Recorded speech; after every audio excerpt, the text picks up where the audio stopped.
This is a download from BBC Learning English. To find out more, visit our website.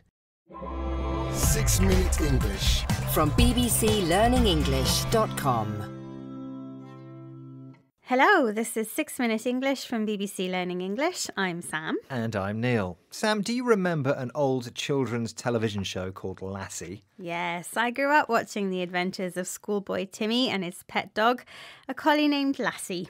Whenever Timmy got lost or into trouble, Lassie sensed danger and came to the rescue. If you believe shows like Lassie, pets know when their human owners feel afraid or in danger.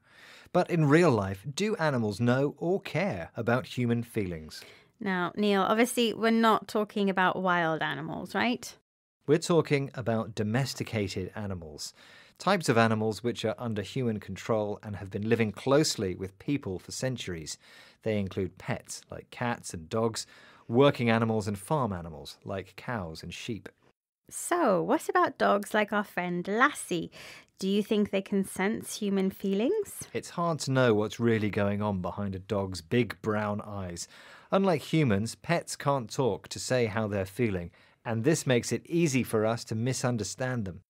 People often anthropomorphize their pets, treat them as if they were human by giving them human characteristics. In cartoons, Mickey Mouse can talk and Donald Duck dances and sings, but we know mice and ducks don't really do that in nature. Exactly, but recently, new research has suggested that sometimes pets do respond to their owners' feelings.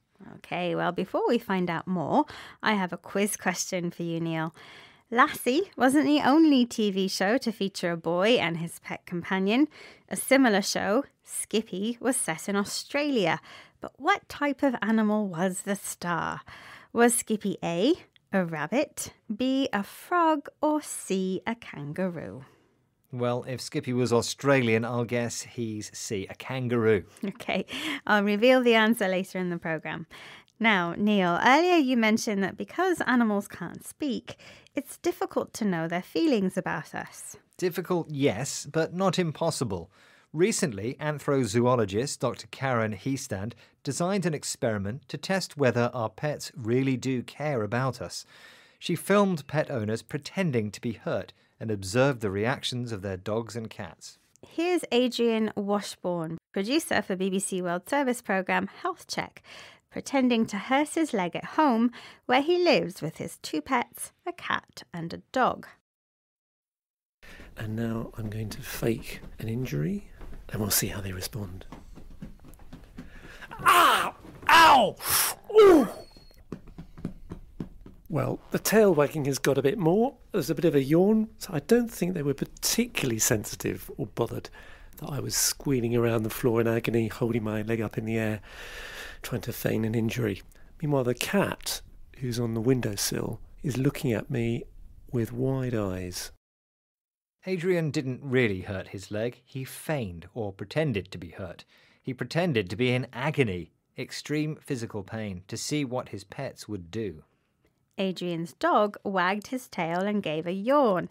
The cat, meanwhile, just looked at him with wide eyes. Little evidence of pets showing care or concern there, you might think. But according to Dr. Hiestand, the animal's behaviour makes perfect sense when you remember where they came from.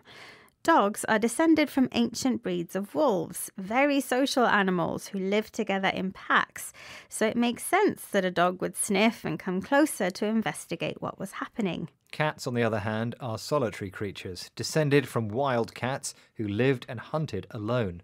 Dr. Hiestand thinks this explains the reaction of Adrian's cat, as she told BBC World Service programme Health Check. What we're seeing typically is cats staying much more still, that they're looking at their owner. So they're definitely paying their owner an awful lot of attention when they're displaying this sort of negative distress emotion, compared to during the control procedure where they're just doing cat things, walking around, grooming, that kind of thing. The experiment showed the different responses of cats and dogs to human distress, feelings of worry, sadness, or pain. In the experiment, dogs were visibly concerned, while cats simply paid more attention to what was going on. Some cats did nothing except carry on grooming, cleaning themselves using their tongue and paws. The experiment confirms the idea we have of cats being cold and antisocial. and of dogs being our best friend. But according to Dr. Heastan's findings, cats also feel human distress. They just show it in a different way. Well, if the experiment included Lassie, she'd probably phone the emergency services, then make Adrian a cup of tea. And what about Skippy? Aha, yes. In my quiz question, I asked Neil about the Australian TV star Skippy, I guessed that he was C, a kangaroo. which was the correct answer. Over 2 meters high and able to jump 9 meters in a single hop, you'd be in safe hands with Skippy the kangaroo. Right, let's recap the vocabulary from this program, starting with domesticated, a word to describe animals which are not wild and live under human control. To anthropomorphize means to give animals human qualities and characteristics. If you feign illness, you pretend to be ill when you're not. To be in agony means to be in extreme physical pain. Someone who's in distress feels worry, pain, or sadness. And finally, grooming is how some animals clean themselves using their tongue and paws. That's all the time we have for this program. Bye for now. Goodbye. 6 Minute English. From the BBC.